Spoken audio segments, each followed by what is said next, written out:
उत्तर प्रदेश की राजनीति में इन दिनों एक नई हलचल है, जिसकी गूंज लखनऊ से लेकर दिल्ली तक सुनाई दे रही है।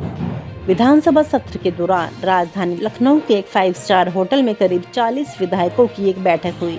नाम, कुटुंब, परिवार और मकसद, यही सबसे बड़ा सवाल। इस बैठक में न सिर्फ बीजेपी बल्कि विपक्षी दलों के विधायक भी मौजूद थे और खास बात यह है कि इनमें से एक बड़ी संख्या ठाकुर समुदाय से आने वाले नेताओं की थी।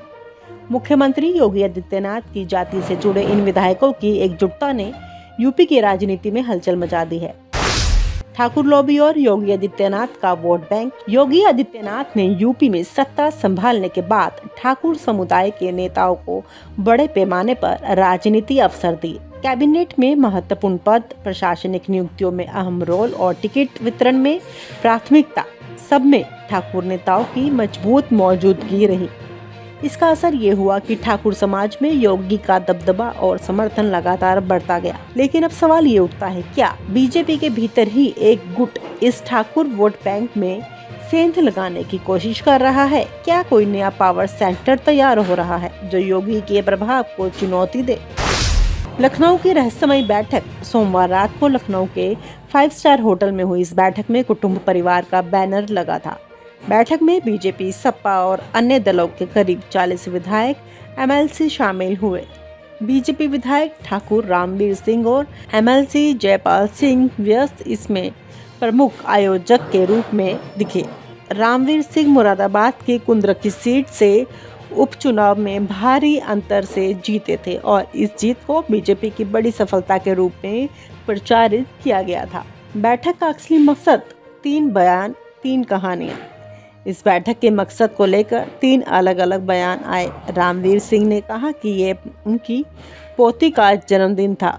एमएलसी शैलेंद्र कुमार सिंह ने कहा कि ये सब एक सामान्य बैठक थी जिसमें खाना पीना हुआ। वहीं राज्यपाल सिंह व्यस्त ने इसे चुनाव जीत की खुशी में दी गई पार्टी बताया। तीनों बयानों में एक साफ बात है, कोई भी असली एजेंडा बताने को तैयार नहीं।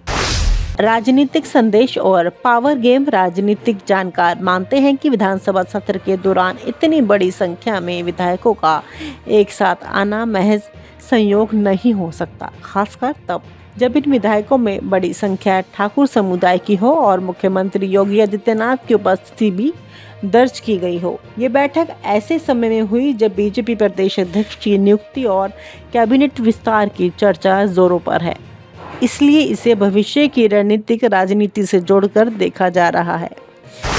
क्या अमित शाह के इशारे पर बीजेपी के भीतर योगी और अमित शाह के बीच तनाव की चर्चा नई नहीं है?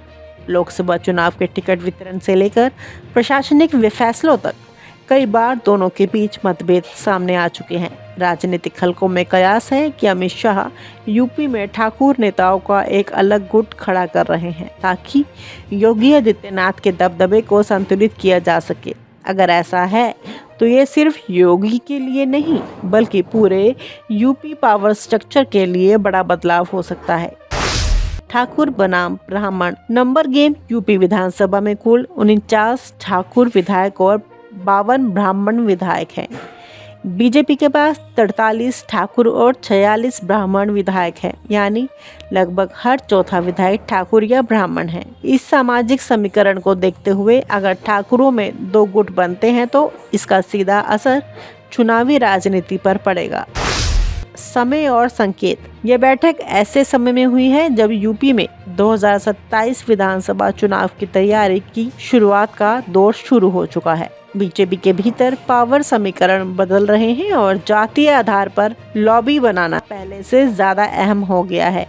अगर ठाकुर वोट बैंक बढ़ता है तो विपक्ष के लिए भी नए मौके खुल सकते हैं। ठाकुर लॉबी और योगी आदित्यनाथ का वोट बैंक। योगी आदित्यनाथ ने यूपी में सत्ता संभालने के बाद ठाकुर समुदाय के नेताओं को बड़े पैमाने पर राजनीति अवसर दिए। कैबिनेट में महत्वपूर्ण पद, प्रशासनिक नियुक्तियों में अहम रोल और टिकट वितरण में प्राथमिकता, सब में ठाकुर नेताओं की मजबूत मौजूदगी रही।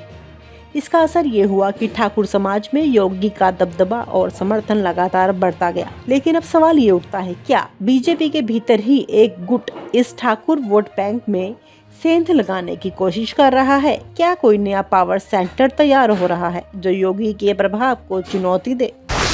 लखनऊ की रहस्यमयी बैठक। सोमवार रात को लखनऊ के 5 स्टार होटल में हुई इस बैठक में कुटुंब परिवार का बैनर लगा था। बैठक में बीजेपी, सपा और अन्य दलों के करीब 40 विधायक, एमएलसी शामिल हुए। बीजेपी विधायक ठाकुर रामवीर सिंह और एमएलसी जयपाल सिंह व्यस्त इसमें प्रमुख आयोजक के रूप में दिखे। रामवीर सिंह मुरादाबाद के कुंद्र की सीट से उपचुनाव में भारी अंतर से जीते थे और इस जीत को बीजेपी की बड़ी सफलता के रूप में प्रचारित किया गया था। बैठक का असली मकसद 3 बयान 3 कहानियां। इस बैठक के मकसद को लेकर 3 अलग अलग बयान आए। रामवीर सिंह ने कहा कि ये उनकी पोती का जन्मदिन था। एमएलसी शैलेंद्र कुमार सिंह ने कहा कि ये सब एक सामान्य बैठक थी जिसमें खाना पीना हुआ। वहीं राज्यपाल सिंह व्यस्त ने इसे चुनाव जीत की खुशी में दी गई पार्टी बताया। तीनों बयानों में एक साफ बात है, कोई भी असली एजेंडा बताने को तैयार नहीं। राजनीतिक संदेश और पावर गेम। राजनीतिक जानकार मानते हैं कि विधानसभा सत्र के दौरान इतनी बड़ी संख्या में विधायकों का एक साथ आना महज संयोग नहीं हो सकता, खासकर तब जब इन विधायकों में बड़ी संख्या ठाकुर समुदाय की हो और मुख्यमंत्री योगी आदित्यनाथ की उपस्थिति भी दर्ज की गई हो। ये बैठक ऐसे समय में हुई जब बीजेपी प्रदेश अध्यक्ष की नियुक्ति और कैबिनेट विस्तार की चर्चा जोरों पर है, इसलिए इसे भविष्य की रणनीतिक राजनीति से जोड़कर देखा जा रहा है। क्या अमित शाह के इशारे पर बीजेपी के भीतर योगी और अमित शाह के बीच तनाव की चर्चा नई नहीं है? लोकसभा चुनाव के टिकट वितरण से लेकर प्रशासनिक फैसलों तक कई बार दोनों के बीच मतभेद सामने आ चुके हैं। राजनीतिक हलकों में कयास है कि अमित शाह यूपी में ठाकुर नेताओं का एक अलग गुट खड़ा कर रहे हैं ताकि योगी आदित्यनाथ के दबदबे को संतुलित किया जा सके। अगर ऐसा है तो ये सिर्फ योगी के लिए नहीं बल्कि पूरे यूपी पावर स्ट्रक्चर के लिए बड़ा बदलाव हो सकता है। खतरे की घंटी। योगी आदित्यनाथ के लिए ये बैठक एक चेतावनी की तरह है।